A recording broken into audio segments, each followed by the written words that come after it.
to run so hard, like I had to prove it. Chasing every door through my hands, went through it, but I found a deeper road under my own feet. What I was looking for was already in me. I was built for this, made to move in grace. When I fall in line, everything finds place. Success is the default.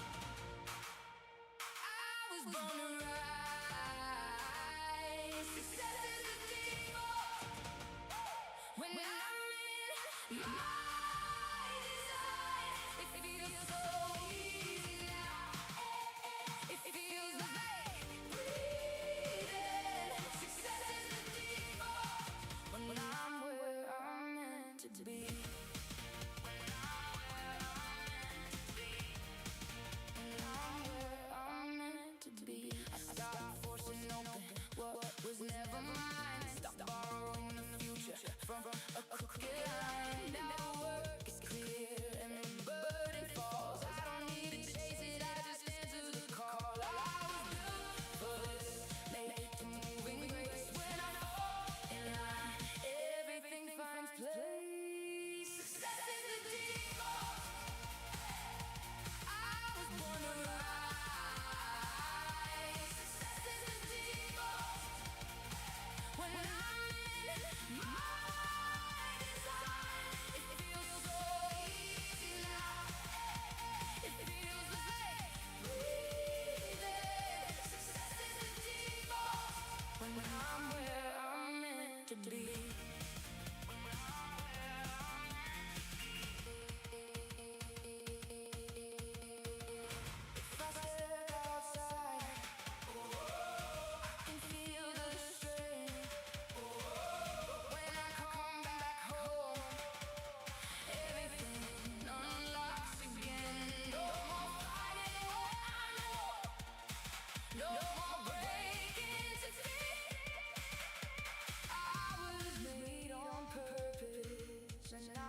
Father, we pray for increase, God. We need you to love our territory.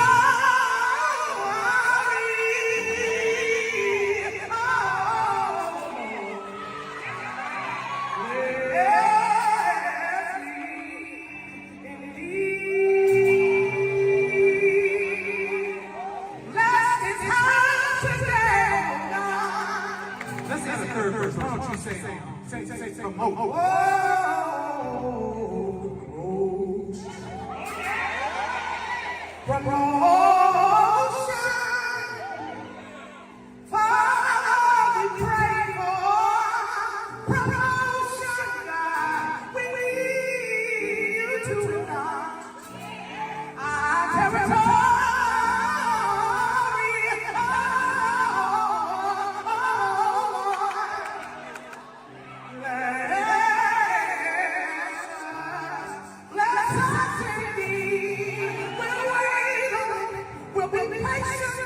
I got one more.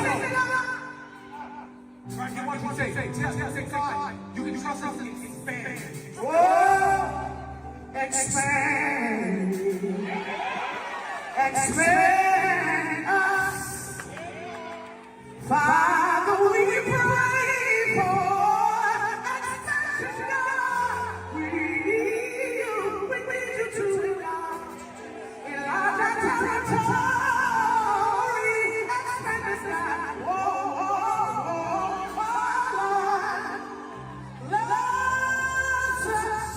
Bless us indeed. We'll work here. We'll walk in discipline. We'll walk in faith. We want inspection. We want inspection. Increase us, God. Promote us, God. Stretch us, give us more. Stretch us, give us more. We'll learn with you. We'll learn with you. Have your way in our lives. Do what you want to do. Do what you want to do. Do what you want to do. We'll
Well, good evening, good evening, good evening.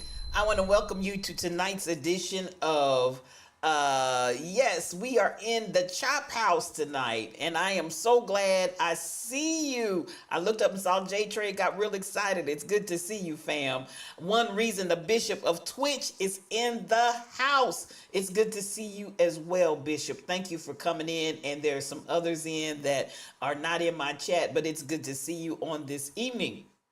Listen, this is the day that God has made, and we're rejoicing in it, and we are glad. I've just been running to and fro, and it's a good day. It's a marvelous day. It's a wonderful day. And I'm excited about so many different things where doors are opening. If you've ever kind of had a season where it seems like you may be at a standstill, or you know that there is something that has yet to come, and you're just kind of waiting on it. It is just one of those areas where once it all kind of starts falling in place and taking off, you just find yourself moving. And that's the way it has been for me these last couple of days. It's good to be back with you guys. I was set up and ready for the Unchurch on last night, but as it would be, some other things came up, and that's why I tell you, if you will hit that notification button so you can know when I'm coming in, especially for those that I don't have your personal private numbers to be able to reach out. I do try to let everybody know when I'm coming on, when I'm not coming on. But at the end of the day, it's always a wonderful opportunity to come and spend time with the Lions in the Chop House or the Unchurched, either one. Listen, Will Save yesterday, I had it all loaded up, ready to go. The computer was acting right. It had some act right on it. And let me know. I tried to work on the sound and get the sound right. Let me know if the sound is any greater for those of you that were struggling to hear before. I hope I was able to correct that situation. So let me know if the sound signal is stronger. And hopefully you can hear me better, especially for those that were out in YouTube. I understood from Bezzy out in California, and also from Carolyn down in Texas, that the YouTube stream was extremely weak on the sound. So I tried to work on that. Hopefully I was successful. If not, let me know, and we'll go back to the drawing board and try to get that together, because I want everybody to have a wonderful hearing experience. Now, as I move on, man, when I tell you things have really taken off, and there are so many signs that are saying, hey, it's time to go, it's time to get up and do this, that my purpose and my design. I don't know about you, but I feel like I'm in the season of my purpose, and I'm excited about that.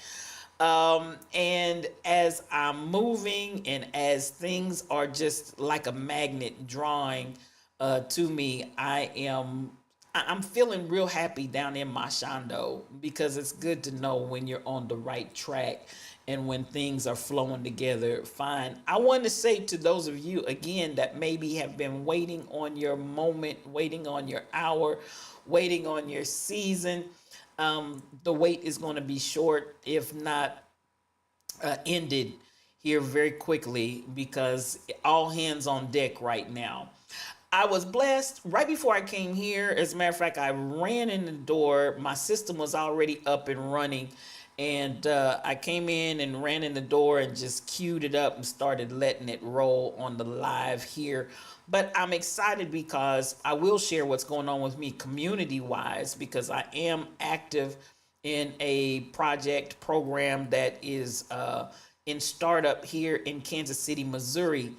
And I'm a part of that initial board. I'm excited because, listen, God is doing things. He's changing cities. He's changing the dynamics of our state system. And I believe not just here, but again, we've been talking about preparation, and I was so happy even in going in and meeting with the team on tonight, because so much of it we've been talking about, write the vision and make it plain.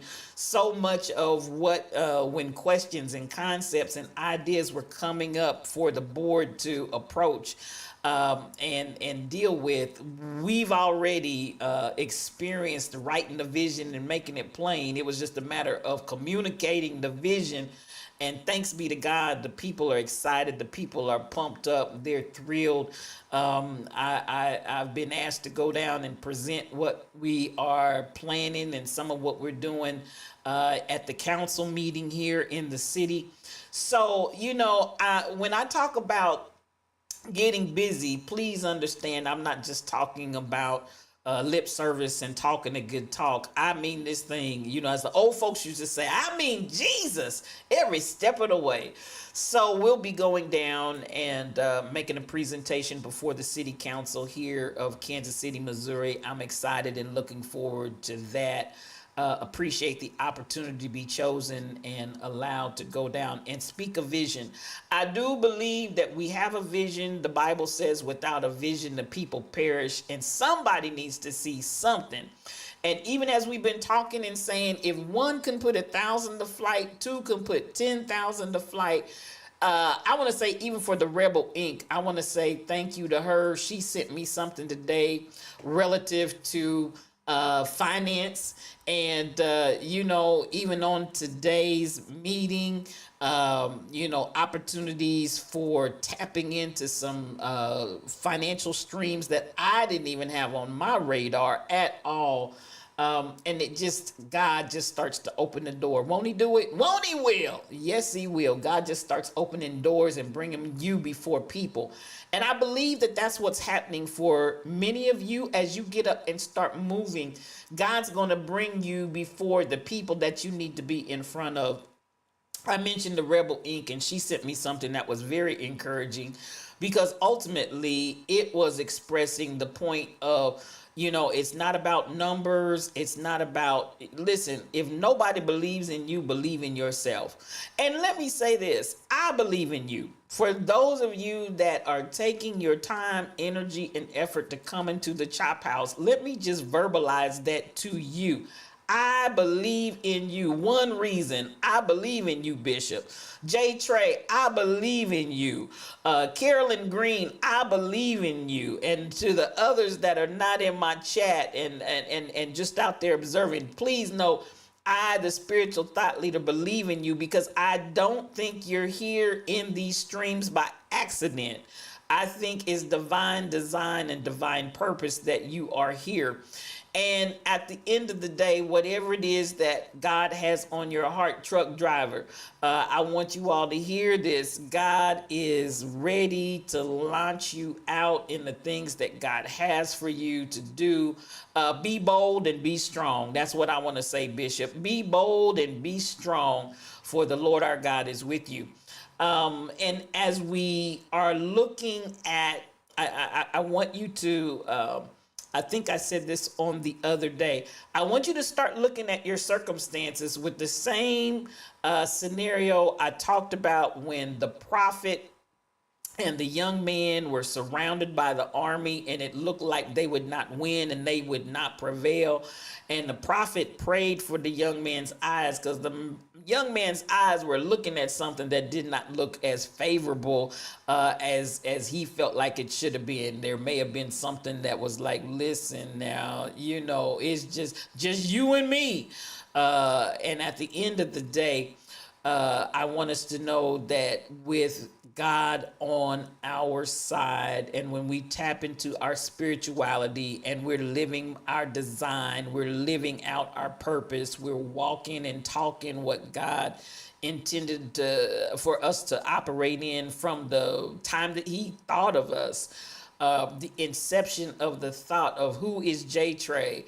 a powerful, powerful woman who is one reason, a powerful, powerful man that in 2026, I'm setting them up for success because success is your default and success is built in.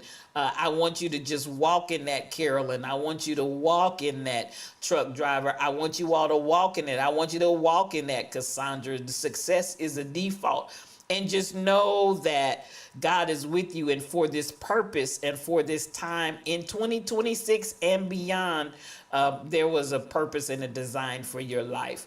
Now, one of the things that I'm excited about, changing the community. And let me encourage you in whatever you consider your community to be. One of the things that was discussed this evening again was this idea of do and begin with a small sampling, if you will, and change that avenue. We had a stellar civil rights advocate. She will be 88 on her next birthday, but she was in the session on tonight, and she began to share how she just took one block, the block that she lived on. She took one block, which was in disarray, with no money, with no people, with no human resources, with no financial resources, but she had a vision and she had a plan. That's why I tell you, write the vision and make it plain.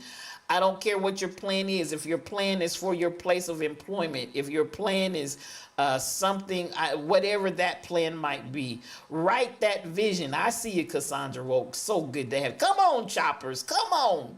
We chopping it up with those choppers on the day. Write that vision and make it plain. Do not, Dr. Dady Priest. Listen, the high priestess is in the house. And I just want to say, if you all didn't see the picture of Dr. Dady, woo, my sister was sharp. My sister she was cute. That's all listen, she was cute. She was cute. Dr. Dady, you were wearing that white and you were representing. You looked absolutely beautiful. Just awesome. And listen, I'm sure you got many compliments, but if nobody else told you, Dr. Dady, you were looking fantabulous, darling. Fantabulous. I mean to tell you, I loved it. I loved it. And wait a minute, I thought I saw little Nee doing some peekaboo. Did I see some Nee doing some peekaboo? I mean, I looked and I said, uh-oh, we not in a floor sweeper today, baby. Dr. Dady, honey, the high priestess said, I'm going to give you a little knee. I'm going to give you a little kneecap today. That was your mini bubble dress. Listen, I said, you better bubble on, honey. What do they say? Tiny bubbles in the wine make you feel happy, make you feel fine. Tiny bubbles make you warm all over with the feeling that I'm going to. Oh, okay. All right. So half of these folk probably don't even know anything about tiny bubbles. But nonetheless, you were representing. That's all I can tell you, Dr. Dady. You were representing. And honey, those tiny bubbles, I love it. I love it. I love it. Now, I said, and I know that Dr. Dady already has her vision written out. And I'm encouraging everybody that's under the sound of my voice today, make sure you have the vision ready. Make sure you have the vision written down. You know that song, One Reason? Come on now. Come on. Now, wait a minute. Are you old enough to know Tiny Bubbles? Are you old enough to know anything about Tiny Bubbles in the wine? Lord Jesus, you retched back and got that from somewhere, because that's not in your generation. But nonetheless, I love it. I love it. I love it. Let me move this over. I'm trying to see what everybody's saying here. But I see it. I love you, J Trey. I'm trying to see the rest of what you said. Isn't it by Don Ho? I don't know who it's by, but all I know is you were 48 last month. You don't look or seem anywhere near 48. One reason you still got that youthful look on you, sir. You still got that youthful look on you. And I love it. I love it. I love it.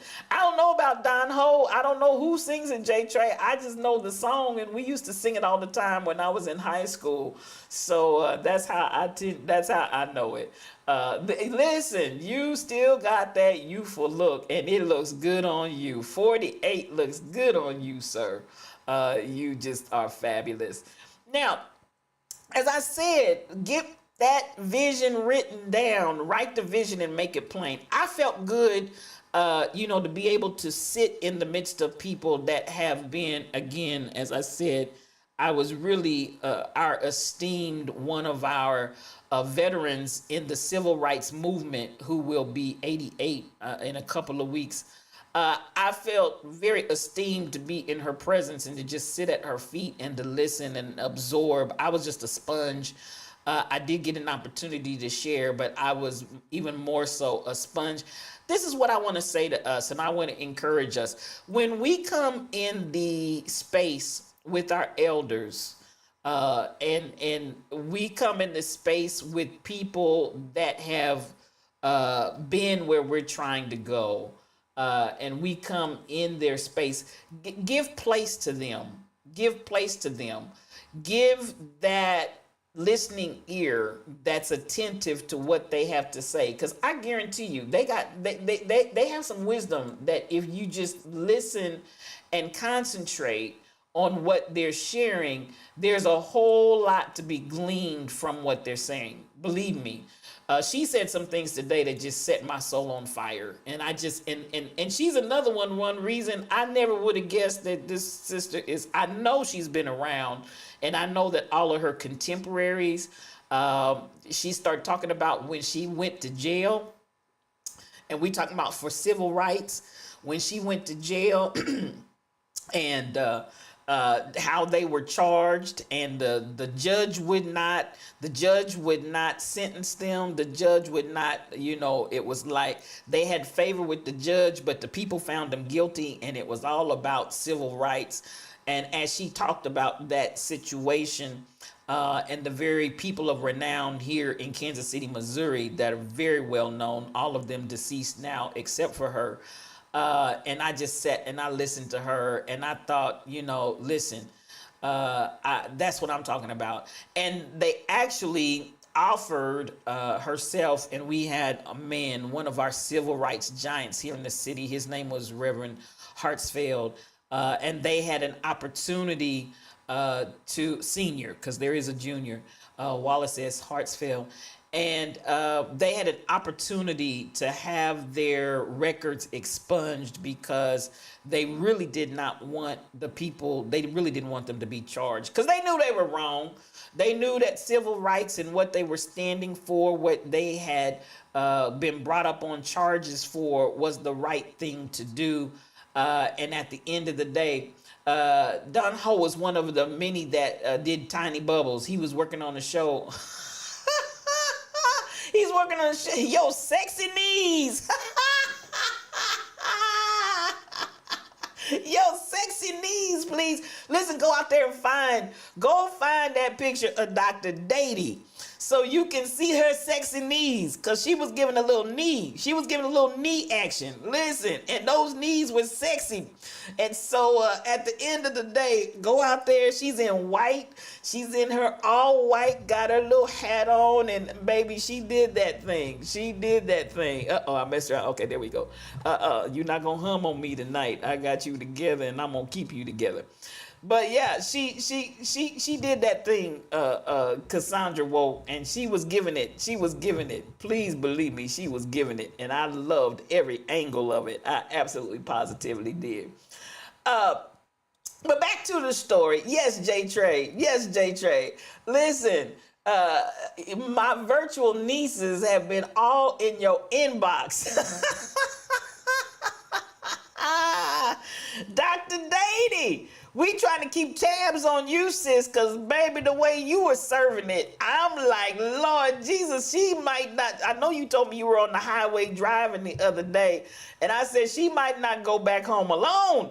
Listen, because, oh my goodness, I said, mother is out here doing the thing. Do you understand? And so, listen, if the nieces were out there in your inbox, they were just trying to get the 411 and the deets on what what really happened. What had happened was Dr. Nadi's at the high priestess is out here showing knee, y'all. Giving us knee action. That's what was going on.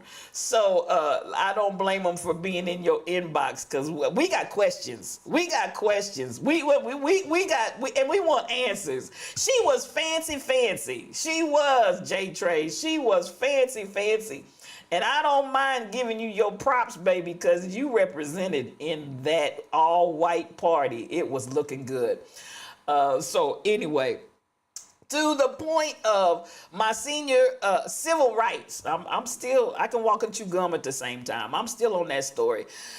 When she talked about the realities of having your life on the line, and some of the people that were sitting there, and hear me when I say this, some of the people that were sitting there were talking about fear, and they were addressing fear even in this hour of standing up to power, to speaking truth to power, to being concerned about what those that have power can and will and might do to us. Listen, and I told them, I said, and I mean this, I told y'all, I mean Jesus every step of the way. I told him, I said, if you don't have something that you feel is worth dying for, and I mean that thing with my whole chest, with my whole heart, with my whole mind, soul, body, and being. If you don't have something that you feel strongly enough that it's worth dying for, you're missing something in life. Because there should be some places and some spaces and some things and some ideas that you're willing to lay it down. You understand what I'm saying? When I think back on our ancestors, when I think back on those that have gone before us, that even if we talk about voting rights, they were willing to lay it down. Somebody's like, it ain't that deep. Yes, it is, because it speaks to the fact that I belong here. And I have a voice here. I have a say-so here. You're not just going to run me. I'm not 3/5 of a person. I'm a whole person. And you're going to recognize. You're going to recognize me for who I am and what it is I'm standing for. Give me my right to vote. And it was worth dying for. I hope and pray that you don't go through your whole entire life without encountering something that is so precious and meaningful to you that you don't feel like it's worth dying for. I want you to have something in your life that is just that vital and just that important to you that it's worth dying for. Because then, to me, I'm going to tell you, and one of the ladies, when I said that, she said, oh, no, you're too valuable. We don't want you to die. I said, I'm not trying to die. Please believe me, I'm not trying to die. And I don't believe I'm going to die until my assignment is up. But what I'm saying to you is that I have that energy and mentality that says to me, it's worth dying for. Listen, it's almost like when Shadrach, Meshach, and a bad Negro was in that fiery furnace. Listen, they said, listen, we know that God is well able to deliver us. But if he doesn't deliver us out of your hand, O king, I still know that he's able. You got to have something in your life that, in my opinion, means enough to you, and it has enough of an impact in your life. I'm messing myself up here with this sound. But at the end of the day, it's got to mean enough to you that it's worth laying it down. And I do mean that. And that's where I am even in this transition of time. And that might be why I got voted to go talk to the city council. Because listen, I ain't scared of no ghost. I'm not scared. I can speak truth to power. Anytime you start talking about the injustices that are done to people of color and black folks, I can talk about that. Come on, Carolyn, I can talk about that. Anytime you talk about the injustices that are done to people that don't have the funds and the resources to be able to take, I can talk about that. Anytime you talk about the rightness of reparations and what we are owed and what we deserve, I can talk about that. Anytime you start bringing up the whole idea of we got money for wars, but we can't take care of our seniors, we can't take care of our children. Listen, somebody said, we need to find, somebody to send me a video and I loved it. We need to find, because listen, we saw Trump take us to a voluntary war, and now Iran is getting $300 billion in reparations. And somebody said black folk need to find our Strait of Hormuz. Black folk need to find our Strait of Hormuz and close it up so that we can get our reparations. Because if that's what it takes, listen, Dr. Dady, we need to find it. Because listen, Iran said, you gonna come over here and clown us, we gonna shut it down. And the next thing you know, they shut it down. They held steady, Dr. Dady. They held it rock steady, baby. Rock steady. They rock steady with that thing, and the next thing you know, they getting $300 billion in reparations. We just need to figure out what is it. Somebody said we need to hold out our music, because honey, our music is like none other.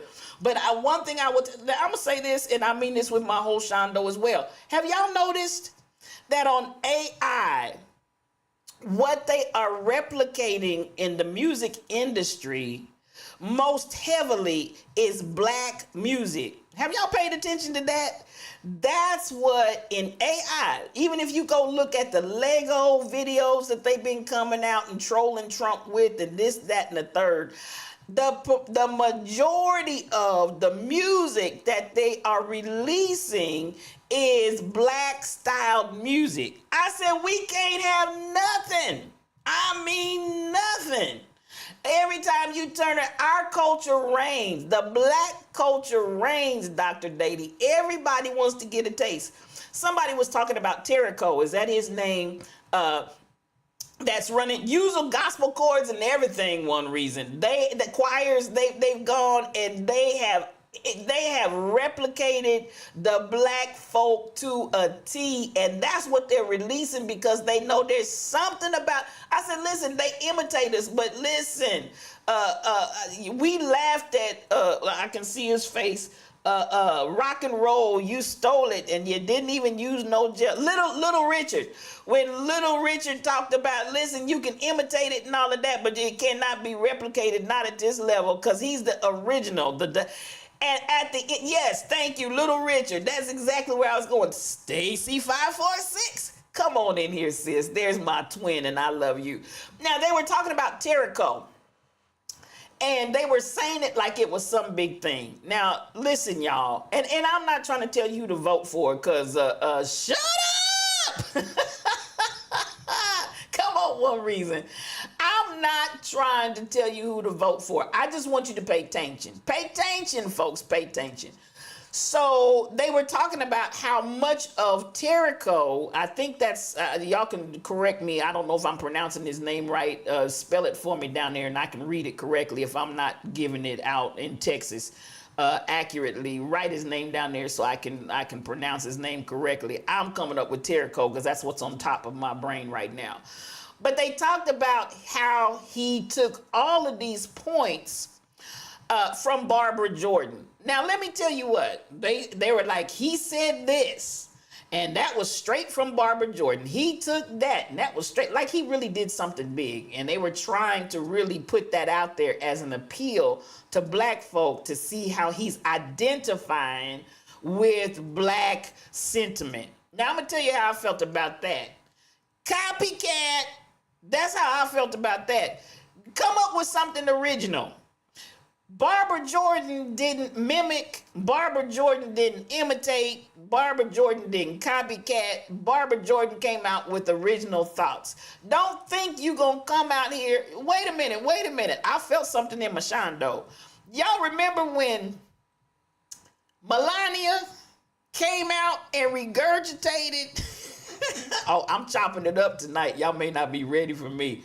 When Melania came out and regurgitated, now if I'm lying, I'm dying. She came out and regurgitated Michelle Obama's whole entire. Now, am I lying? Does anybody remember that? Is there anybody in the chat that remembers when Melania got up and gave the entire 100% of the speech from Michelle Obama and then tried to act like Girlfriend was original?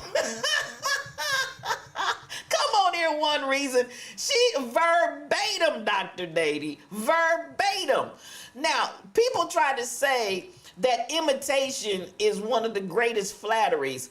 Listen, miss me with that. Imitation means to me that you remember, Cassandra, imitation to me means that you don't have enough creativity and ingenuity to come up with something on your own, and you're mimicking and imitating and copycatting what somebody else said. So now I'm just going to say for me, and I'm not in Texas, thank the Lord, because I would definitely not give him what he wanted in all of this reflecting that he did on re-quoting Barbara Jordan's speech.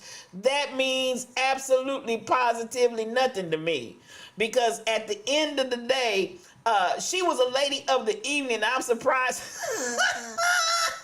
Well, listen, Stacey, we can't tell if she can read or not. At the end of the day, who can understand her?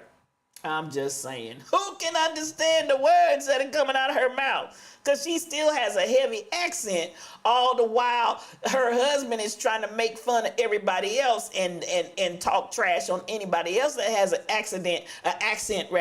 Have you looked in your own house? Because at the end of the day, we can't understand the woman talking. So, you know, at the end, she can barely talk as it is, J. Trey. Y'all. But I'm just saying, I want us to not get sucked in by these tactics, because when I read, it was a glowing article about how Terrico had brought in all these different points from Barbara Jordan, and I was not impressed, because I said, what you just said to me was that this man came up down here in Texas and regurgitated everything that Barbara Jordan had said. Can you come up with some original thoughts? Because I am not impressed. I want us to be critical thinkers. Don't allow the system to suck you in. Don't allow them to think, I'm going to use this ploy, I'm going to use this tactic. And they act like we're so dumb. They think we're so dumb that we can't tell what the tactic is that they're trying to utilize. But I'm just saying to you all, don't be sucked in. Don't get caught up. And I'm not saying Terrico is a bad person. I don't know the man. I don't know anything about him. I don't know his politics. All I know is that they found a way to use him to pull Jasmine Crockett down. Now, y'all ain't ready for me. Can we chop it up tonight? Can we chop it with the choppers? All I know is that they effectively positioned him to move Jasmine Crockett out of any level of contention. That's what I do know. So at the end of the day, he was a ninth hour runner that came out of nowhere. And at the end of the day, I'm going to say, even where black males are concerned, there are a whole lot of black males that really do not care for women in charge. Listen, Sunday, I'm going to tell the truth and shame the devil. The preacher got up and started on his hierarchy of talking about women under authority. And I'm not going to lie, I didn't leave church altogether because I'm the organist. But I got up and I walked out because I'd heard enough. he said something racial, but they managed to bury it. Jay Trey said like, oh, it could be because I don't know anything about the man. So all I know is that they were lauding him and applauding him for all of this speech that he used to Barbara Jordan, which means absolutely positively nothing to me other than that you're trying to take the words of a powerful black woman and her creativity and use it to boost yourself with black folks. And I'm not impressed. I'm not impressed. So I don't know what he said or done racially. I can't speak to that because I'm off. I just know they wanted to utilize him to put Jasmine Crockett out of contention. That's what that energy was about. For real, if you get down to that, because Jasmine was cutting up. She was down there cutting up. We can hear the words coming out of my mouth that are not your own. Get a life and some truth too. Come on, Cassandra. So at the end of the day, I'm not impressed with that. Y'all stop just jumping up and eating stuff hook, line, and sinker just because they throw us a bone that ain't even got no meat on it. You know, they just throwing us a bone. Where's the beef? Where's the beef? I don't see no meat on that bone. So at the end, we want more than a bone. How about that? I'm in the time and season, and that's where I'm still going. I'm not lost, and I'm not trying to go political here, but I'm talking about moving and positioning ourselves into a space and a place that we can move this thing forward. I'm happy to go and talk in front of City Hall. I'm happy to go and talk to the council board members. I'm happy to speak truth to power because at the end of the day, somebody needs to stand up and tell the truth and shame the devil.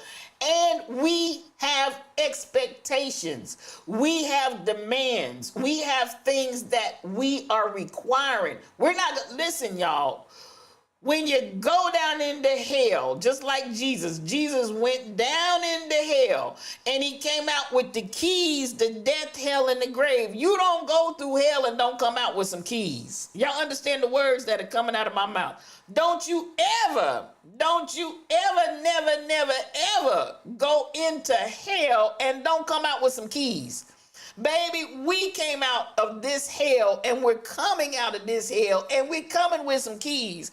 And we are saying unlock door number 1, unlock door number 2, and unlock door number 3. That's why I'm stressing the point of have your vision written down. Have it clear so you can articulate it to somebody else.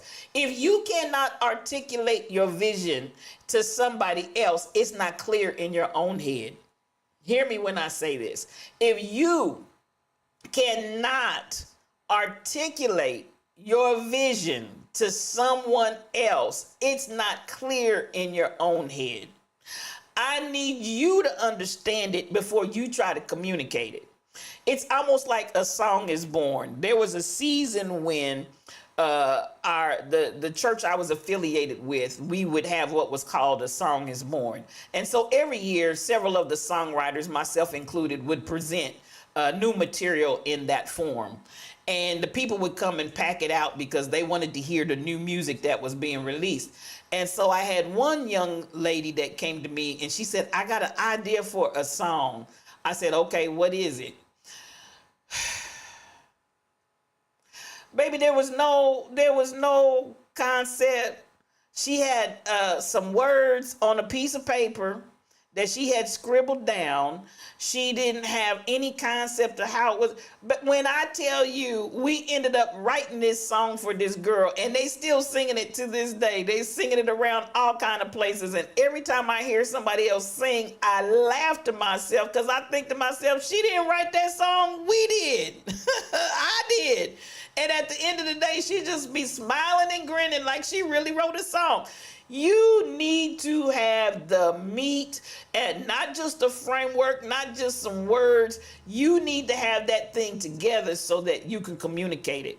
So as we begin to talk, and I'm going to go back to the civil rights 88-year-old activist that was in the midst tonight that really, really blessed my whole shondo.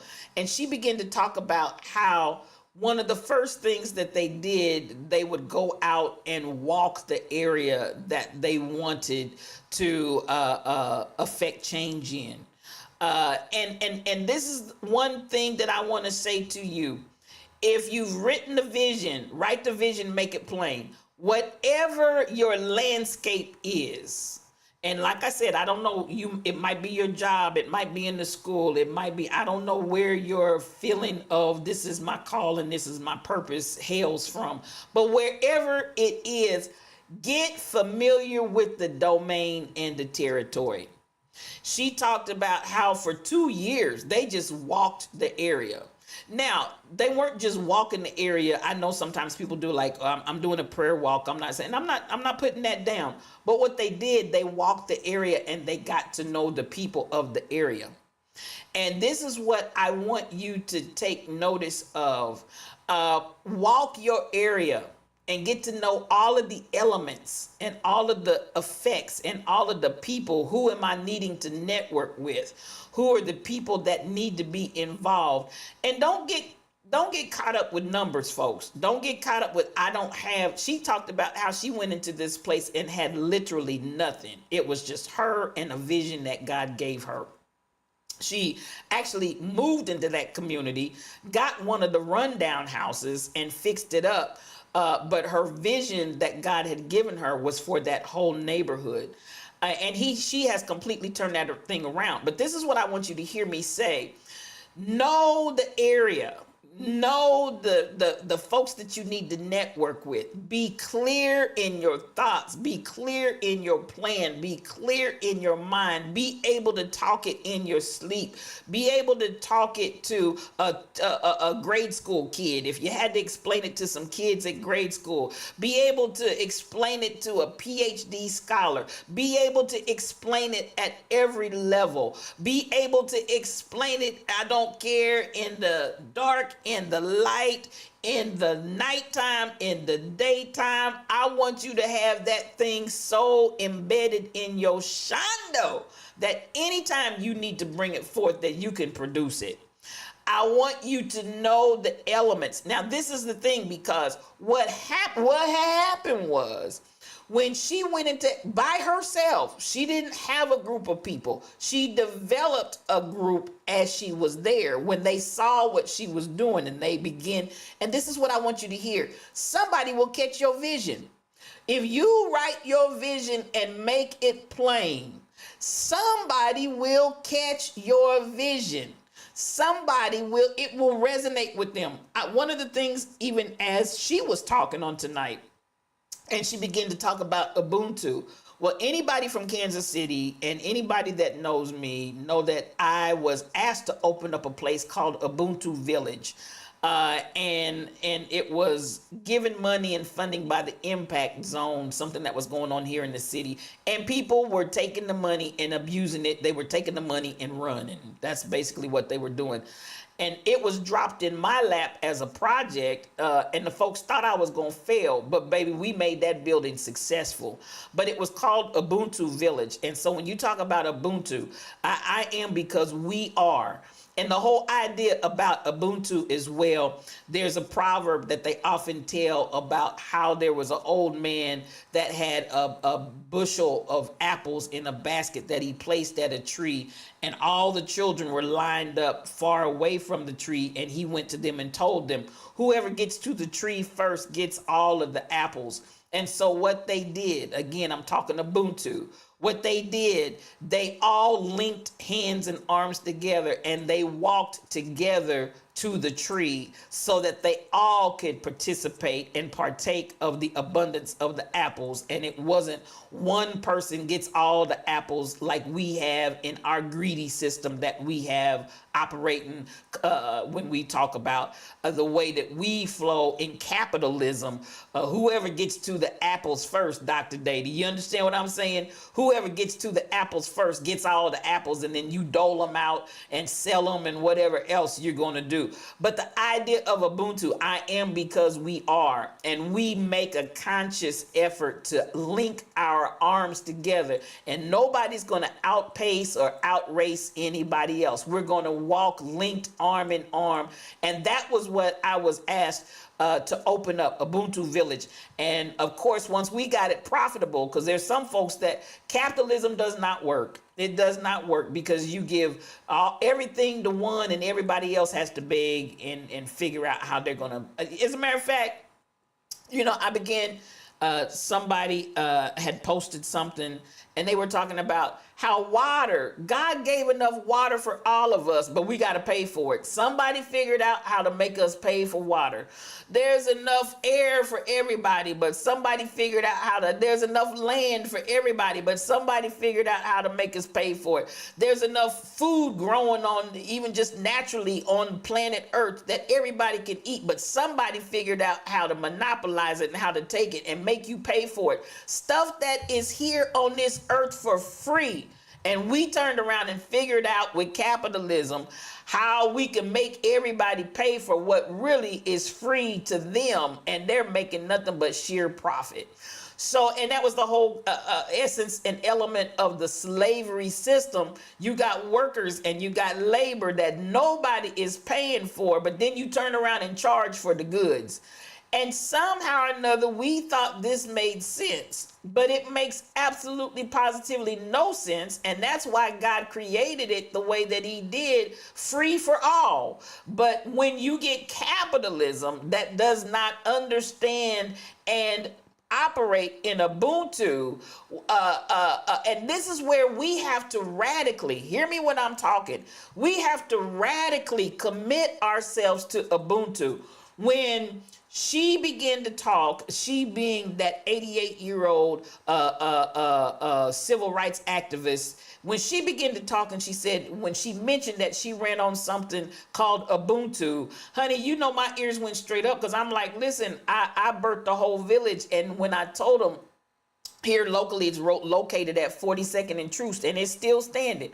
But then my sister, who ran one of the greatest child care facilities that I've ever seen operate, when she relocated to Dallas, she has now, in her family, they've opened up another Ubuntu down in Duncanville, Texas. If you know anybody in the Texas area that needs off-the-chain child development, because it's more than a daycare, it's way beyond that. They are in Duncanville, South Dallas, anybody in the surrounding area, Fort Worth. I'm trying to tell you, they opened up another Ubuntu there. And so when she said that, having no idea that I had any connection to that, and that was what we had launched several years ago, I knew that was my ding, ding, ding, ding, ding, ding, ding. I'm telling you, God will connect you almost like a magnet to the people that you're supposed to be connected to, and you will know this is it right here. This is the connection right here. So at the end of the day, I hope that we will radically change and make a paradigm shift and begin to operate in Ubuntu. Ubuntu. I also saw, where else did I see it pop up? Yvette Flunder, Bishop Yvette Flunder is a powerful woman out in the California area, in the Bay Area, and she's done tremendous work with the LGBTQ plus community and tremendous work with AIDS and HIV patients, and has been one of the pioneers in AIDS and HIV from its very beginnings.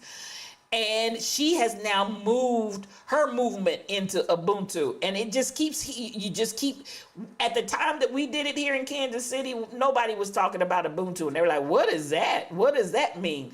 Now, in 2026, everywhere we turn, you're hearing Ubuntu. Everywhere that you turn, you're seeing Ubuntu. Why? Because it is a system, and it's a radical changed paradigm shift that understands we can no longer have this capitalism that is like shark eat shark. No, ma'am. No, sir. It's going to take us linking arm in arm, hand in hand, and walking together to get the bushel of apples so that everybody can eat. It's not about just one or a few. Everybody, there's enough at everybody at the table can eat. And that's what I want us to work toward. The vision, the goal, the purpose that God has put you here. When you begin to launch that thing, everybody's going to eat. You don't have to worry about competition. I want you to get the whole idea of competition out of your mind. Whatever your space and place is, don't worry about competition.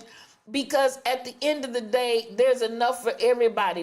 Listen, do you know how many stars are in the sky? It's enough for everybody. Do you know when the sun lets off rays, it's rays from the sun? There are enough sun rays for everybody. We don't have to fight and bite and devour one another to get a sun ray. That's the way God is about everything. And I want you to start thinking about abundance. I want you to start moving from a perspective of abundance, so that, and when I say that, I'm not just talking about abundance for yourself, but there is enough for you. But I'm saying, so we don't have this mindset and this energy that revolves around competition. There is no need for competition when we understand the abundance that there is for all of us to eat, the abundance that there is for all of us to flourish, the abundance that there is for all of us to be successful. Listen, success is built in, and success is your default. Well, you know, it's already 5 people out there doing that. It's not you. And the vision that you have is still, come on, Dr. Dady, the vision that you have is still not going to be the vision the same way somebody else is doing it. Work your jelly. That's what, honey, people know that's my saying. Work your jelly. Whatever it is that God has given to you, work your jelly. So as I listened, and I just was absorbing, and like I said, that was one of my cues. You know what my other cue was? When she was talking and she said, and I began to get into my spiritual space, ears went up, and she said, and my spiritual element is water. Now y'all know I just went in. Listen, it was ding, ding, ding, ding, ding, ding. That was it right there. The fact of Ubuntu and the fact of her element, her spiritual element is water. Baby, you know, that's all I needed. That's all I was like, okay. And I also, going back to even though it's the same thing, each person does it differently, Stacy. And my flavor is not your flavor. We both can cook macaroni and cheese, but my mac and cheese is not going to taste like your mac and cheese. You know, and it's no shame and no shade on anybody's mac and cheese. It's just a matter of what we bring to the table in flavor is different. I don't have to worry about competition. And I want us to get out of that energy. Dismiss it from you. Dismiss it from your mind. Dismiss it from your mindset. Because I don't want that. And competition, again, is not an issue if we're talking about from a place and space of Ubuntu. Because why? Our arms are locked arm in arm, and our hands are locked hand in hand, and we're walking together. And so if I'm walking with you and we're walking with one another, and nobody's trying to beat the other one to the bushel of apples, we all going to eat today. All of us are going to eat. So about vibrations and waves, come on here, Cassandra. You know, go on back to Institute for Higher Consciousness. This is what we talked about in IFHC. So when I hear people talking my language, when I hear people expressing the same things and coming from the same place of energy that I'm coming from, my ears perk up. Because listen, I hear ducks that are quacking like I quack. If you've ever been that duck and you go out and you're listening for your quack and you're like, that ain't it. And then you listen to them, no, that ain't it. But when you hear ducks that quack like you quack, and that's what I used to say all the time, Lord, when will I ever find ducks that quack like I quack? Because I feel like I'm just a lost ball out here in high weeds because I don't hear anybody talking the talk that I'm talking about. But God will come on. We talking about the vibrations and the waves. God will bring it to you. He'll let you know and you'll hear. And I want you to pay attention. I want you to pay attention to what people say to you so that you can pick up when it's these are my ducks and they quacking like I quack. And then I'm going to go back to what I talked about. And then it was so funny. I went over to Dr. Dady. Dr. Dady was talking the same thing that week. Discernment. Not only am I listening for the words, I'm listening for the cues, I'm listening for the signs that say, hey, this is where this is a fit. This is a hand in glove fit right here. I also need you to use your discernment because, if I could tell you the number of times that people have come to me, because you all know I pastor the ministry, and people have come to me and said, oh, Pastor, the Lord sent me to you. And I'm going to tell you what, that thing backfired and got ugly and messy so many times that when people started saying the Lord sent me, honey, my antennas automatically went up. I ain't even lying. My antennas when they come out of the blue talking about the Lord sent me, my antennas go up. And let me say this because this is real. While I'm not wanting you to operate in suspicion, as the young folks say, that's sus. I don't want you to walk around looking at everybody and everything and saying that's sus. But can I let you in on something? People that become fast friends and the Lord sent me, I do want you to watch that. Because a lot of times the people that become fast friends and super friendly, a lot of times, listen, there are folks that go in the enemy's camp. Everybody's not on your side. Everybody on your side is not with you. And so I want you to have discernment. I want you to have the ability to begin to differentiate and separate. But I'm going to tell you what, I can't tell you the number of times that it has proven true that people that come up and just fast and furiously all out of the blue listen, watch your back, watch your ankles, watch your corns and bunions on your toes, watch the slit of your backside, watch everything, baby. I need you to have discernment, children. I need you to have discernment because, come on, Bronx Harlem girl, come on in here. I've been here for a minute, but it's good to see you tonight. Nothing but mad love to you. You better come on in here. So much mad love to you. And thank you for dropping in. I appreciate you. It's good to see you. But listen, can I just be, and I'm going to say that and stress that even more so because a lot of you are making your connections on the internet. While I don't have, it's special love, Bronx Harlem girl. It's special love. I don't have anything against the internet. What I will say is everybody presenting themselves in certain ways on the internet are not what they sound and appear to be. Just be clear on that. So again, discernment, children. I need you to have discernment. And at the end of the day, sometimes you just need to slow stuff down. Slow it down. Slow it down. Because there are those that will be trying to get the special recipe and the sauce. You understand what I'm saying? They ain't trying to get the special recipe from your sauce. They are not in there for your best interest, and they do not have your best interest at heart. So just slow your roll, baby. Slow your roll. But again, what are you listening for? You're listening for the keywords that align with you. You're listening for the concepts that align with your concepts. You're looking for people that come and have the ability to move and operate in the same energy frequency that you're coming from. So I just need you to pay attention, cheering, because listen, when you are on and I like to use the idea of the frequency the way we used to do it on those old time dial-in radios where you had to keep turning until you got most of the static out and actually got it on the channel.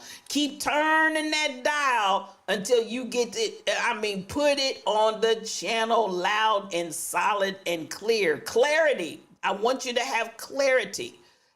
absolute clarity. And before you jump off the bridge with anybody, you make sure y'all of the same mind, spirit, and energy. So at the end of the day, if I do need to jump off the bridge with you, I know you ain't gonna be pushing me down trying to drown me so you can get out. Hello, because there's folk out there like that too. So at the end of the day, I want us to know your area. You've already written the vision and made it plain. We're past that. But now get out and frequent yourself in the area. Walk the area out. Get familiar with the people. Do the networking. Where you're going, I need you to do it for where you're going. I need you to find people that are already where you're trying to go to. Okay, find people. It's okay to have folks that are going with you. And again, I'm moving away. I'm not on the Ubuntu concept, but I'm talking about getting into your own specialized area. Find people that's why when I tell you tonight, when I sat at that 88-year-old woman's feet and listened and like a sponge absorbed everything that came out of her mouth. I looked at her facial expressions. Y'all ain't buying what I'm selling. I looked at her facial expressions. I looked at her body language. I looked at the way she wrote things down and when she wrote things down. I looked at everything I studied her. At the end of the day, what did I tell you? She went into something that she said the Lord showed her a vision. She went into that vision with nothing. And for some of us, that's like the first barrier right there. Well, I don't have what I need, and so I'm going to wait till I get it. She went into that with nothing. And this is the thing, and this is what I want you to hear if you don't take anything away tonight but this. When people saw the results of what she was doing, money started coming in, people started coming in, colleges started coming in, city funds started coming in. She didn't ask and apply for any grant dollars, none of that. She just went in with the vision and she stayed true to that vision, and she just kept on and kept on and kept on working it and kept on working it. Every time she found somebody else to hook and somebody else that understood the vision and they were to bring them in and then grow that thing and bring Bronx Harlem Girl. Why am I saying this? Because some of you all are seeing barriers that don't have to be there. I just need you to go ahead. And as a matter of fact, the reason why I brought up the clip that the Rebel Inc. sent me on today, this lady started with nothing.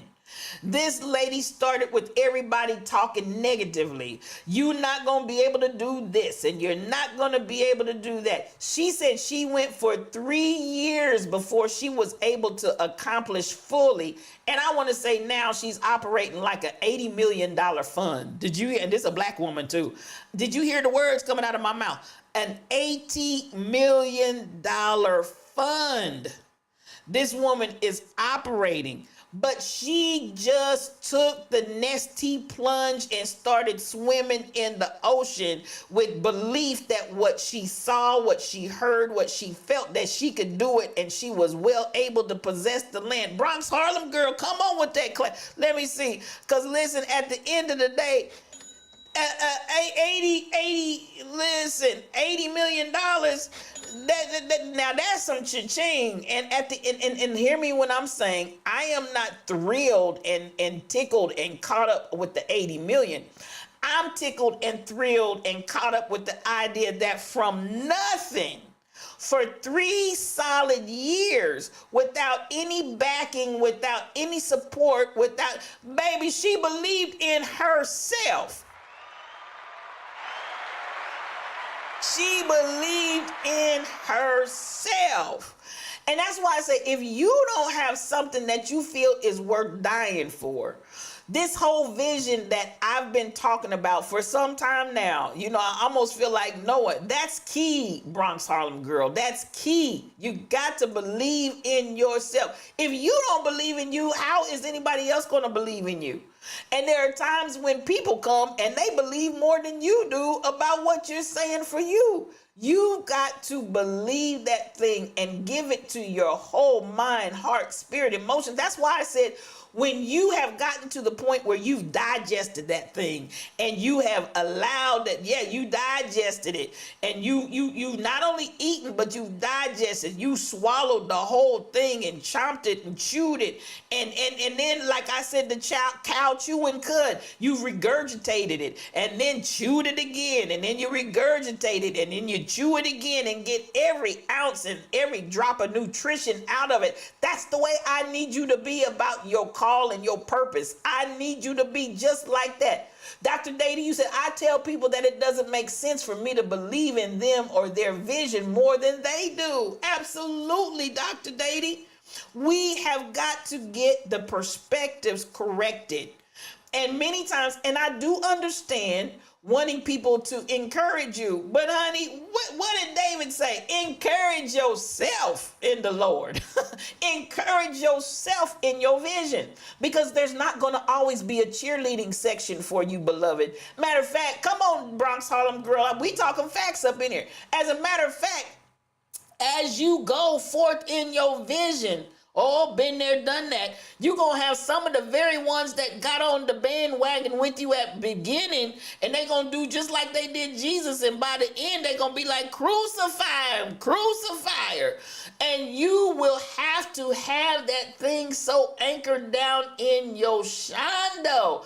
Come on here, Dr. Donna. Come on in. It's good to have you in the room. Come on in, and happy Monday to you.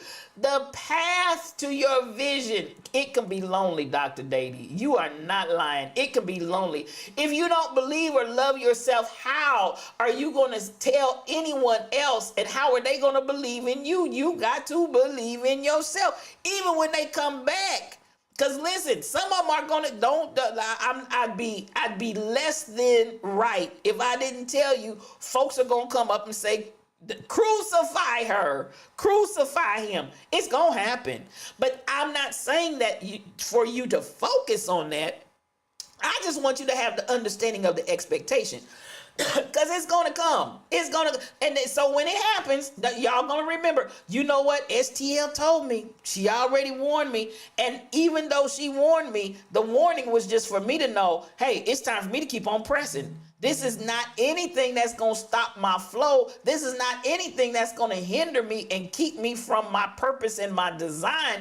If anything, now that I've hit this mark right here, I've hit this benchmark with being hollered at and crucified and turned on, baby, this is my cue to go ahead and step up my game, and let's finish the thing. Because the best, come on here, the best revenge you can get is to succeed in that thing and then look back at them. Succeed in that thing and then look back. Don't stop. Don't stand there and have a conversation. Don't spend your time, energy, money, resources, and effort trying to explain to nobody. Baby, get your success and then look back at them. Bronx Harlem girl, look back. Look back at it. Look back at it. That's what I want you to do. Keep it moving, baby. Keep it moving. Do not allow a distraction to get you off, to get you deterred from the end product. God put the vision in you. Nobody can do what you can do. God put that vision in you. And while I'm there, can I say this? Because some of y'all, you're steadily trying to tell somebody else your vision for the purpose of them bringing it about, because you think, well, they're better equipped. They got more this. They have. No, God gave it to you because God wants you to do it. And you are the perfect person for the job. Otherwise, God would not have given it to you. Your family member told me to drop out of college, and that kept me to the finish line. Come on here. You better talk to me, Bronx Harlem girl. Use that thing. When they come at you with that, it's energy.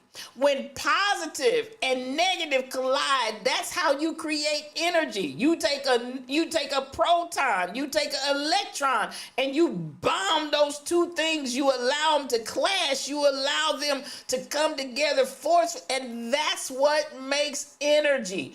You take that and use it, honey. I can use that. You want to talk about I need to drop out from college? I can use that. That's some energy. You telling me I cannot accomplish the dream and the vision that God, and listen, I can use that. That's energy.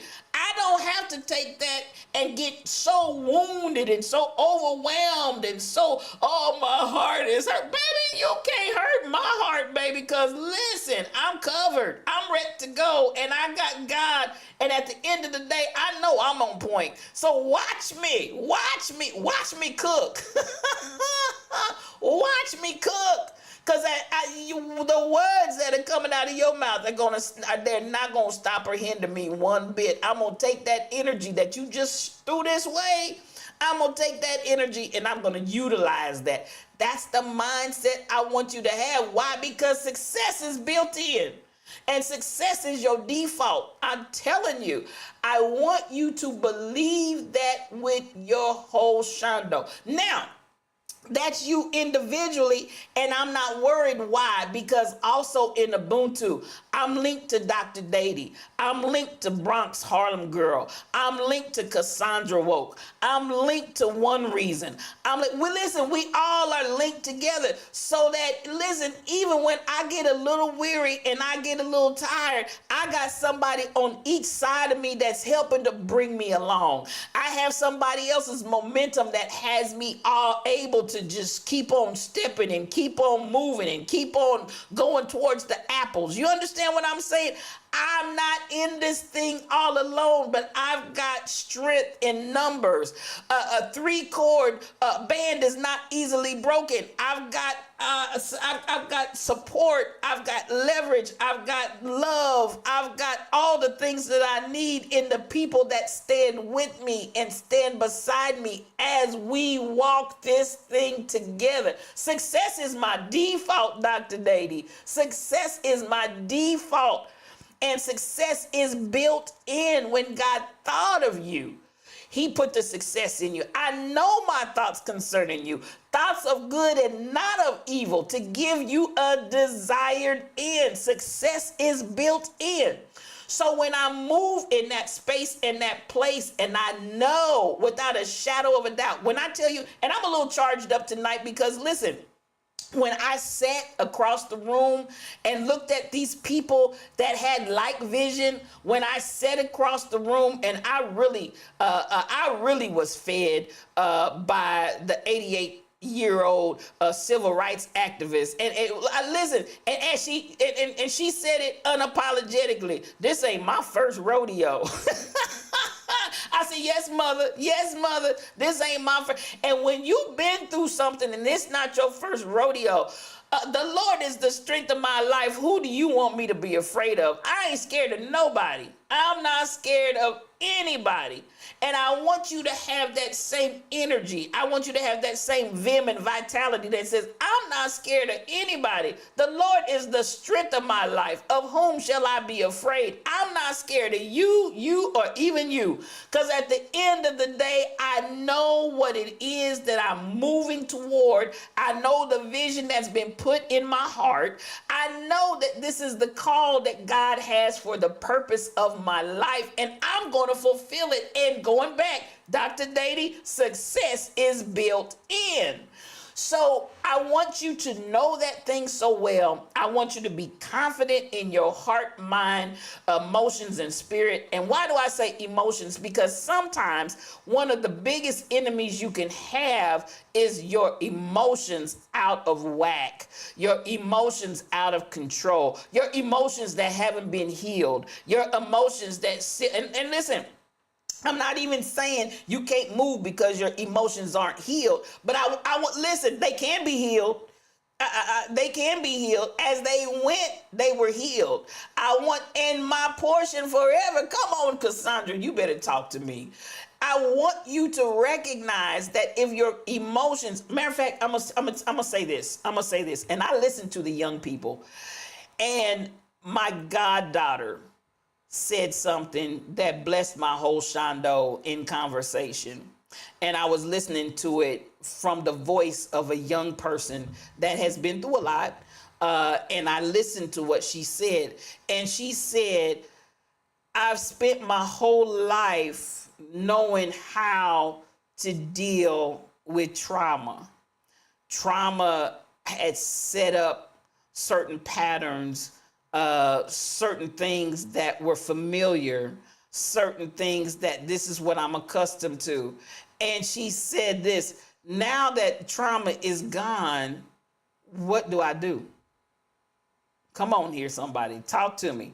Now that trauma is gone, all of my familiar is no longer there.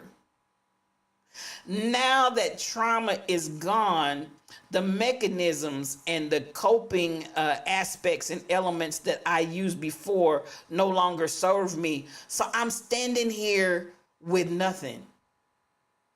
I'm standing here and wondering, they used to have a song way back in the day. Now, one reason, if you know this one, I'm going to know something. But they used to have a song that they used to sing back in the day. And the word said, waiting and wondering which way to go. So much confusion in this world here below. I believe it was Cleophas Robinson. I've been tossed and I've been driven in this world here below. But I'm just standing here waiting and wondering which way to go.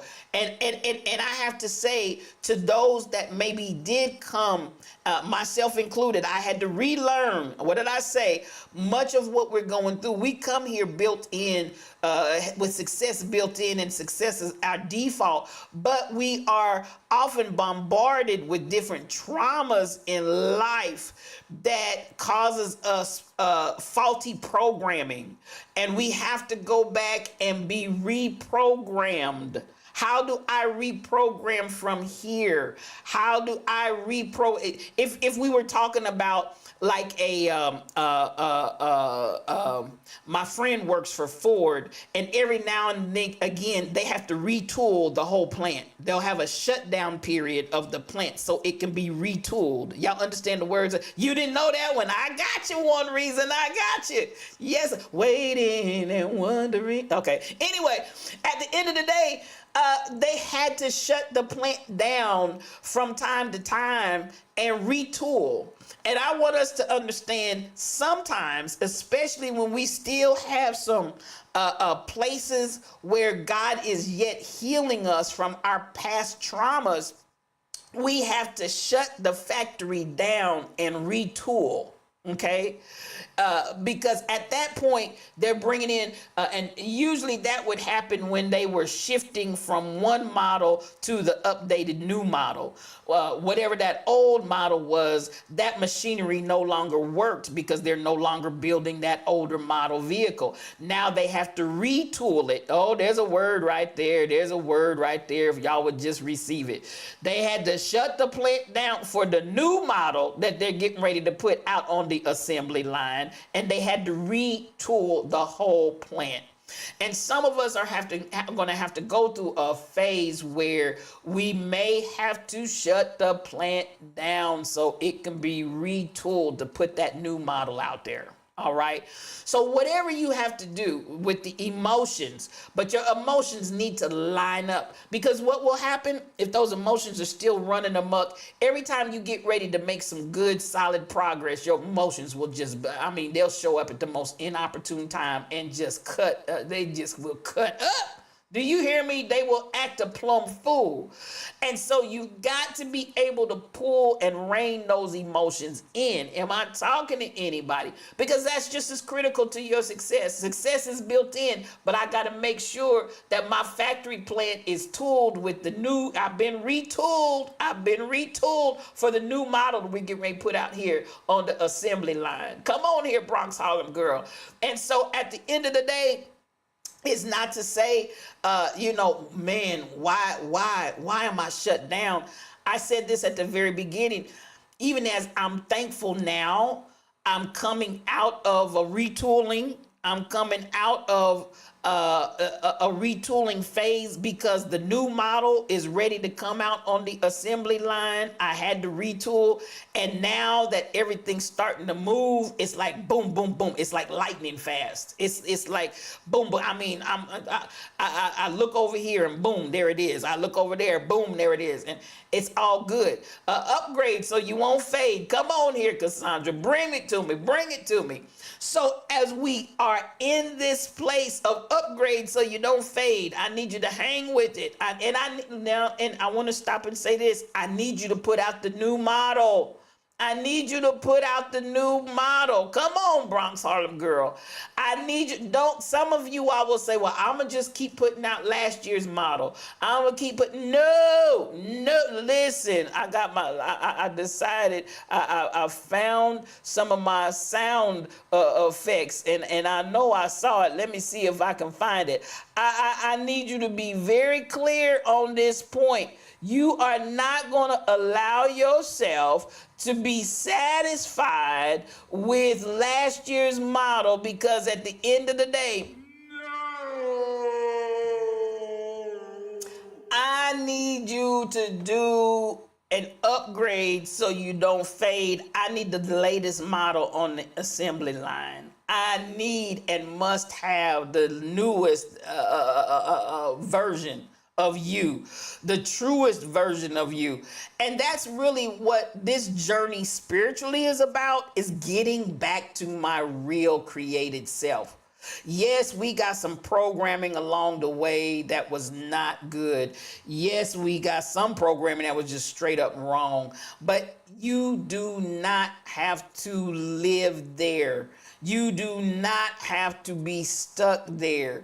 There is the ability to have the retooling done. And that's the whole essence of your spirituality and anchoring the core, getting into proper alignment. Is anybody hearing what I'm saying? All of the different 5 steps that we go through in Institute for Higher Consciousness. Put all of those things into play and into place so that you can bring yourself into the place of your fullest you. God had a thought. When he created Bronx Harlem Girl, there was a plan in mind for your design. There was a plan in mind for your design. Everybody that's under the sound of my voice, there was a plan in mind for your design. That's why God designed you that way. And success is built in, and success is your default. I need you to get that anchored in your heart, mind, soul, emotions, and spirit, because it's the truth. I need you to walk into the room like the ancestors opened the door. I'm going back to that one too, because at the end of the day, I need that confidence. I need that assurance. I need that ability to say, listen, I'm shedding off all of the old weights and all the heavy things that want to keep me from being able to fly and to soar. And at the end of the day, I'm reducing drag. Come on here. I'm reducing drag and I'm reducing weight because I plan to soar. I'm built to soar. Absolutely, from a kid. And I get it. I get it. Our newest and truest version, properly aligned. Come on and talk to me. Y'all talking to me. Y'all talking to yes, yes, yes. Come on. I hear y'all talking to me. It is yours. It is for you. There is nobody here that is left out and omitted. Nobody. If you're here and under the sound of my voice, you're not here by accident. You are not. It's by divine assignment and divine appointment that you're here. Even hearing these words to be a blessing, to release you into your truest self. And it is for you. Nobody. And I think for some, let me just stop and digress here for just a second. Because for some, you're like, well, I see that for her. I see that. You see it for everybody but yourself. But when you leave this room tonight, when you leave this room tonight, I need you to see it for you. That's why that our old the old name of the podcast. Yes, you, because I'm talking to you. I'm not talking about all your friends. I'm not talking about all your kinfolk. I'm talking to you. Yes, you have the ability, the capacity, and the opportunity. If you would just seize the opportunity, it's for you. So now that I know my area, I've already written the vision, made it plain. I'm not going to keep going back over that. That's step one that I hope you already did that from, I've been streaming since 2020. And I hope that in 2020, anywhere between 2020 and now that you've heard me talk, I've always said, write the vision, make it plain. This is 2026. Can we move on to some other steps? I hope you've already taken advantage and done that. I know my area. I'm becoming familiar with it. I'm out there walking it. I'm talking it. I'm exposing myself to it. I'm meeting the people in that area. I'm finding the folks that I'm meant to network with in this area. And then believe God for the increase. And I want you to hear this because, again, I know a lot of times when we're just getting started, we get concerned about resources. And this is what she said she did. I shared all the other places of what she did, but this is also another element of what she did. She went and started with one house that was debilitated. And she got people that were willing to come and it was all volunteer and nobody got paid. Hear what I'm saying? And I'm not saying that you're going to be in a situation, in a position with whatever it is that God has called you to do that's not going to require any money, any whatever. There's certain things that's not. But I do want you to hear what I'm saying. She didn't allow the fact that she didn't have any money to stop her in any way, shape, or form. And we're talking about rehabilitating. And to her testament right now, there's a whole area of town, and it's not a small area. There's a whole area of town that was run down and completely debilitated that this woman then, with the help of others that came and joined her, has completely rehabilitated here in Kansas City. I'm talking about when I say rehabilitated, I mean it is right along with the community garden. They've got a center, one of the houses that they turned into a resource center where now hear me. This is a woman that didn't have anything. And she started, I want to say she was in her 50s. She started with nothing. She got this one house and started with that one house. And listen, paid the neighborhood people, if they didn't have the money to pay their rent, they got their rent paid. They got their utilities paid. Nobody's utilities were shut off. This woman, do you hear me? With nothing, went into the worst neighborhood. Hear me. In what would seem to be the most impossible odds. She said she didn't even initially have people that could come in and do the work and volunteer. And even what they started doing on their own, not only learning how to do certain trades and crafts of what they could do, but this is the thing. Hear me when I say this. When people saw how serious she was about that thing, and people saw commitment, and that's an area that for some, it's hard even for the things that God has purposed for you in your life. I need you to do some introspection and say, am I really committed to this? Or am I doing it haphazardly? Am I doing it wholeheartedly? Am I doing it just almost like this is a hobby? How invested are you into it? Because even if you go back to Shark Tank, one of the first questions they're going to ask you, how much skin in the game do you have? Because that begins to speak to how much you believe in it, how much you actually feel like this can happen. So moving into a house in a horrible neighborhood with absolutely nothing, that's skin in the game. But then to start taking and getting houses that are dilapidated and just starting to work on them, starting to rehab them, starting to change them. When people saw how serious, cutting the grass, there's no weeds in the neighborhood where you walk in before and everywhere you look, it was just weeds here, weeds there, vacant lot here, trash there.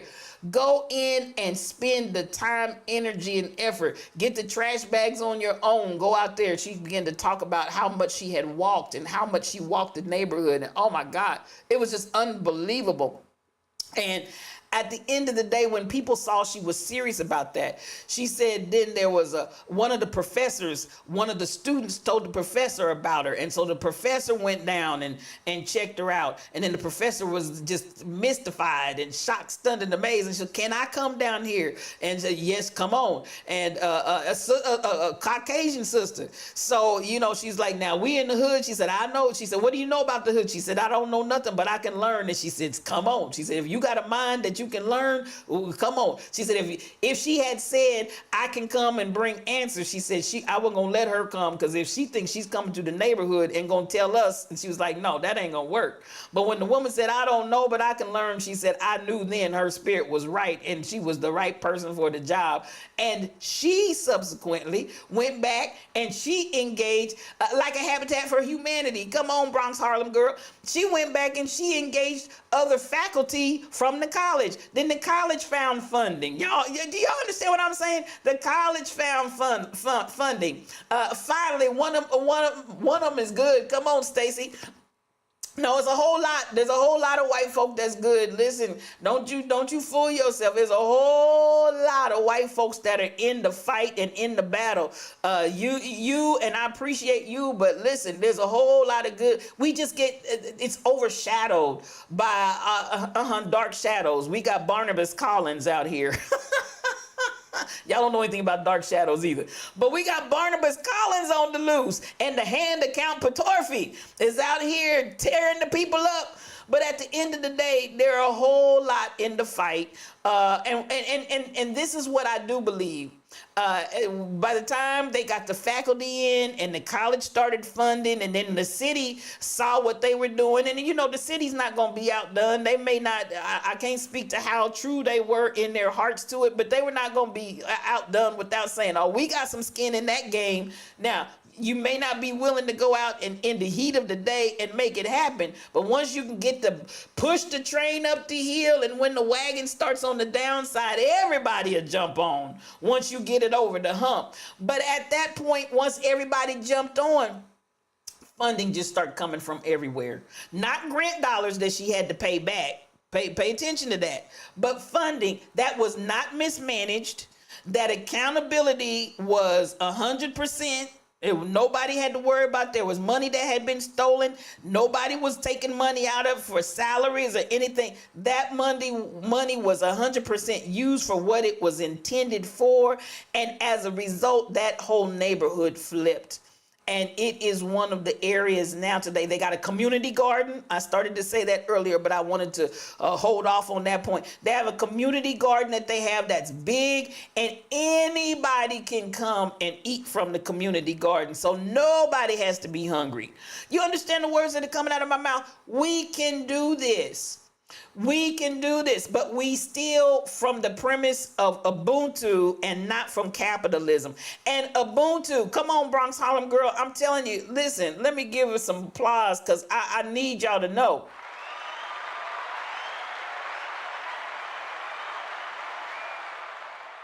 Don't let what you don't have block your vision to where you're trying to go. Don't let what you do not have block what it is and where it is that you're trying to go. I need you, number one, to believe. And I also need you to be committed to that. Commit yourself to it. Commit yourself to it. Don't let it, don't sleep on it. Commit yourself to it. So I'm pumped up. Eyes fired up. I'm pumped up because I'm telling you, as I sat in that meeting on this evening and I listened and I absorbed and I took in so much of what she was saying. Oh, but let me say some other things that she brought out. And of course, it's not anything we don't already know. But her three things that she said to us, everybody that was under the sound of her voice, and there were many different organizations there and many individuals as far as representation of what it was, because we're coming together. We at some point, y'all, we've got to come together. What you're doing is great. I'm looking and I'm saying, how can I link arms with Dr. Dady? How can I link arms with Bronx Harlem Girl? How can I link arms with One Reason? And I have to say this about One Reason. He's an excellent linker. He's an excellent linker. And he finds ways and opportunities all the time to try to find a way to link and connect.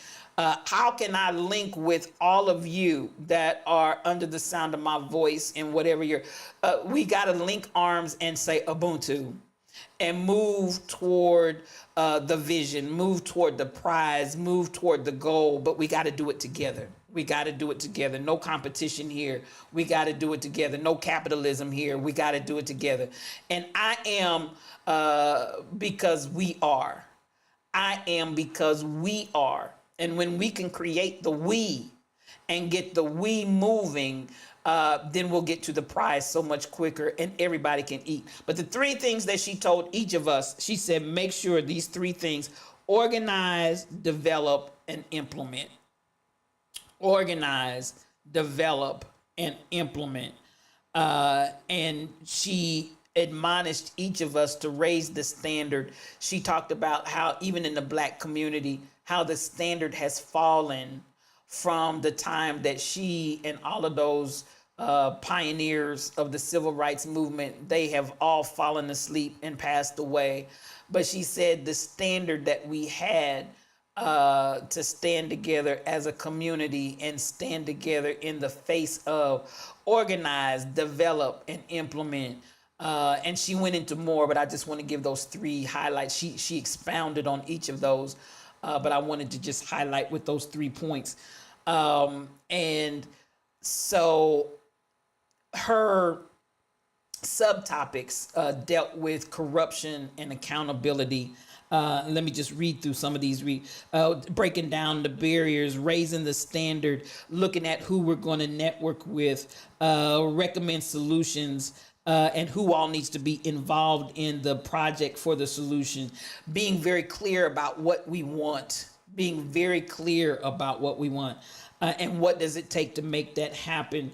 What is the cause of the problem? Because if you don't identify the cause, it's going to replicate and come back again. And it may come back even worse when it comes back around, and find the effects of that problem and fix it. And then plan your process, and then develop and plan the process, and then follow the process. Just so many things that as she was talking, she was just full. She was just full of all kind of nuggets. But the one thing that she said for everybody that was in that setting, to make sure that you did those 3 things: organize, develop, and implement, so that we can be successful in making and being the change that we want to see.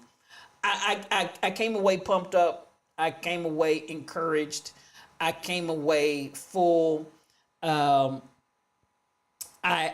not by any means afraid to go and speak to the council, the city board, the city council members and the board there, the mayor, all of them. I have no qualms about it whatsoever. I want to and am proud to be a voice for our people. And I believe that there are voices that are rising up everywhere. Think about, what is your voice doing in your community? What is your voice speaking in where you live? Because listen, we can all band together. You might be wherever you are in various places. But listen, there's nothing to stop me from going to Atlanta. There's nothing to stop me from going to the Bronx. There's nothing to stop me from going to California. There's nothing to stop me from going down to Texas. There's nothing to stop us from going over to Kansas.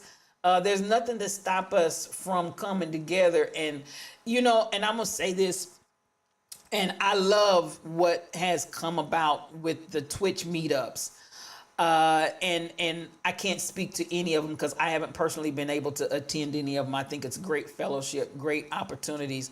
I do know that one reason for sure has been one of those, and the B side, they have seen vision above and beyond just meeting up and doing some tangible change type projects. I would love to see that become the absolute norm of how we approach. It's a beautiful thing that we've been able to connect and hook up via the internet. Now, how can we take that to the next level and not, and I know there's fun time, there's let your hair down time. I get all of that. But then how can we change that and twist it and work that so that we also, besides just having a good time to let our hair down, how can we come together and when I go to where Bronx Harlem Girl is, let's go with the intent of how we're going to change the area where she lives. When we go see Dr. Dady, let's go to Dr. Dady with an intent. What are we going to do and how can we change the narrative of what's going on where Dr. Dady is? When we go out to the Bronx, how can we change the narrative there? When we go to California, when we go to Texas, when we go to Kansas, when you come to Missouri, how can we change the element of what's going on in those relative respective areas and make it something that's tangible until eventually what may just be a little wave turns into a tsunami? And we just keep on and keep on and keep on pushing Ubuntu and pushing Ubuntu and pushing Ubuntu. We push Ubuntu in the spiritual realm. We push Ubuntu in the church realm. We push Ubuntu in the industry of entertainment. We push Ubuntu at every turn, at every bend in the road. We're pushing Ubuntu until we create a tsunami wave that just absolutely comes through and transforms everything that we've seen damaged and destroyed by capitalism. I believe that we can do it.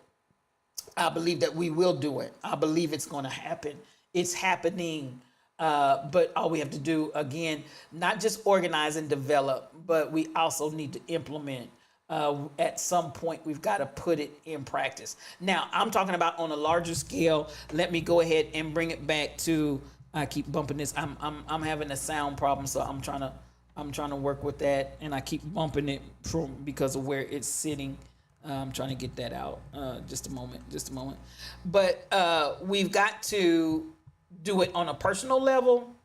But we can't just stop with me, myself, and I and mine. We've got to see beyond just our own personal, and we've got to find a way to make it corporate. We've got to find a way to come together and make it accumulative. And I know that we can. I know that we will. I'm not just blowing hot air. And I do believe the time is on us right now. The time is on us right now. So that being said, I'm right at the time for cutoff. If anybody has anything else that you want to say, I'm looking at the chat. I know I missed some of the comments that you all made, but I don't have my where I can actually scroll back up and see what you all have already said. I don't have that set up, so my apologies for that. I'm striving every day to get closer. Can you all tell me, how was the sound tonight? Was the sound any better, or is it still very low and hard to hear? I will check on that before we get up out of here. Bronx Harlem Girl, thank you for coming in. Everybody that takes the time, I'm honored. Anytime, the sound is fantastic. Good. I tried to, Rebel Inc. gave me some pointers, and I tried to utilize and implement the things that she said to try to get it right. The sound is fine on Twitch. Okay, anybody out in YouTube that can tell me, did this change correct the sound out there? Because I want everybody to be able to hear clearly without having to strain. So anybody in the YouTube that can put something in there. I hope this has been helpful to you tonight. Like I said, I'm committed to this. I am all in. I know that for this hour and for this purpose, I was created. I'm excited about walking in my purpose. I'm excited about you walking in your purpose. I'm excited because I know without a shadow of a doubt, success is built in. I know YouTube takes a little longer for your information to get to me, so I'm going to go ahead and release. I gave you a lot to think about. Come on, J Trey. There's so much in you. Oh my God, J Trey. There's so much in you. There is so much deposited in you. Man. Whatever direction you feel to go, it's success. It's nothing but success. Your genius, your what you have, your love for humanity, your touch, your everything is just so powerful. You're just so powerful. I'm excited to see what all is going to flourish and come from you in abundance. And I'm excited about your now as well as your future. All right. I really, really am. Thank you for coming in. To everybody that's here, I appreciate you. I love you. I'll be back on Wednesday night. We'll carry out some more little nuggets and tidbits. Like I said, I'm full. Please, and let me say this. If I'm not in at 7 o'clock, and usually by 7:30, if I am not in by 7:30, the likelihood that I'm going to come in is probably going to be slim. It really means I've gotten caught. I almost got caught in the meeting today, but I told him, I said, look, I have got to go. I've got to get up out of here because I have some place that I need to be. But I do try to send out the notices for those that I have your personal information. I try to send out the notice. But please, hit that notification button so that you can know when I'm coming on, because I don't want to miss anybody. I appreciate everybody that's coming in, but I feel like the speed of where we are in this time right now, I don't want you to miss, if at all possible. Not because I think I'm all that, but because I feel like what many of our purposes are here for is going to begin to unfold right here in this time and in this hour. And as things are unfolding for you, this is the Chop House. Come on, bring your choppers in here and let's chop it up. If you've got questions, if you've got comments, and I do want to start bringing some of you guys into the studio so that you can share and talk online with me, with the rest of the Lions here in the Lions Den. I want to move us toward that. So I want to make sure that you're here to be able to soak up every drop that you can. I love you. I absolutely do. Let me come out here and get my saying from Apostle Braggs. That's my spiritual father. This is your time and destiny. Go to bed with your vision, sleep with your dreams, and wake up with your baby called promise. I love you with the love of God, and peace for your journey. See you on Wednesday night. Blessings upon blessings. Here we go. We're out of here. So much love to you. Again, peace for your journey. Love you.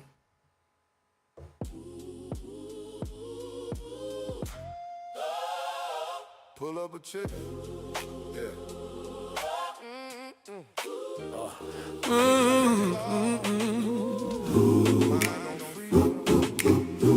Pull up a chair. Yeah. We cut that cloth. Mind on freedom.